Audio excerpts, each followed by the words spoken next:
Do not envy evil men or desire their company, Scripture can help us make sense of the world. for their hearts plot violence, And Opal Lee has been in this world a while. and their lips talk of mischief.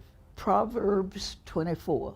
I am so grateful for all of you beautiful. Known as the grandmother of Juneteenth, the activist who walked her way to victory. Ms. Opal, you're incredible. In 2021, achieving her goal of making June 19th, Juneteenth, a national holiday.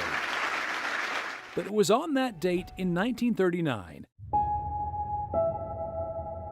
when hate showed up on her doorstep. It was going to be the nicest place that we had in Fort Worth. A new home on 940 East Annie Street for 12-year-old Opal and her family. And we were so proud of it, you know. They'd been there just 4 days when hatred and violence gathered on their front lawn in the form of a racist mob. We were frightened to death when our parents sent us away from the house, and we didn't know what was going on. And then to come back later to see it in shambles, that was, I don't know how to say it, it was traumatic.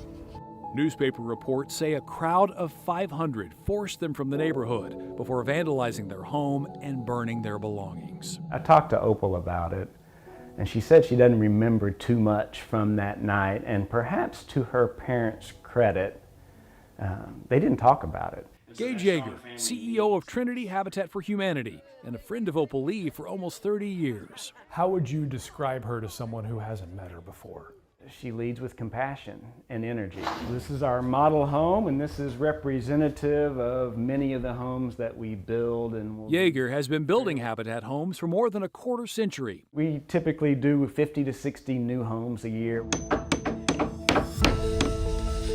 To meet the constant demand for affordable housing, they're always buying new properties, like this vacant lot in Fort Worth at 940 East Annie Street. Pulls up on my phone, I see Opal, I say, "Hey Opal, how you doing?" And she's like, "You guys own my lot at 940 East Annie Street." She said, "Gage, can I buy that lot from you?" And I was like, "Well, no, Opal, we're not going to sell you that lot, but we'll give you the lot." I could have done a holy dance, but the kids say, when I try, I'm twerking, so I don't do it.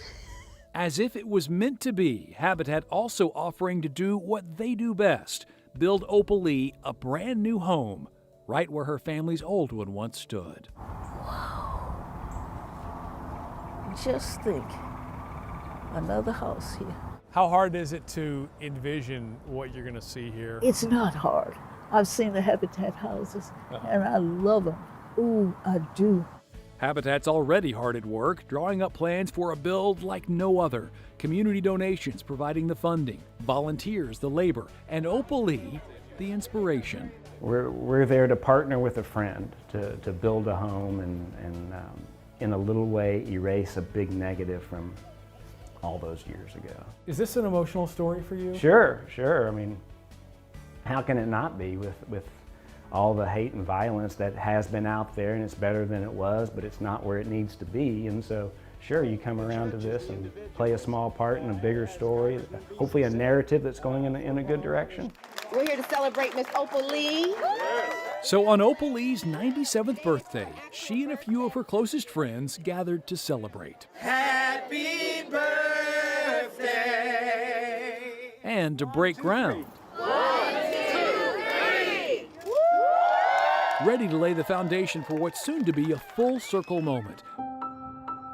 When Opal Lee comes home, reclaiming land she once fled, with a little help from the friends she's made along the way.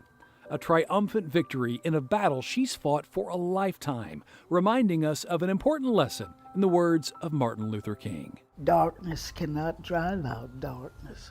Only light can do that. Hate cannot drive out hate.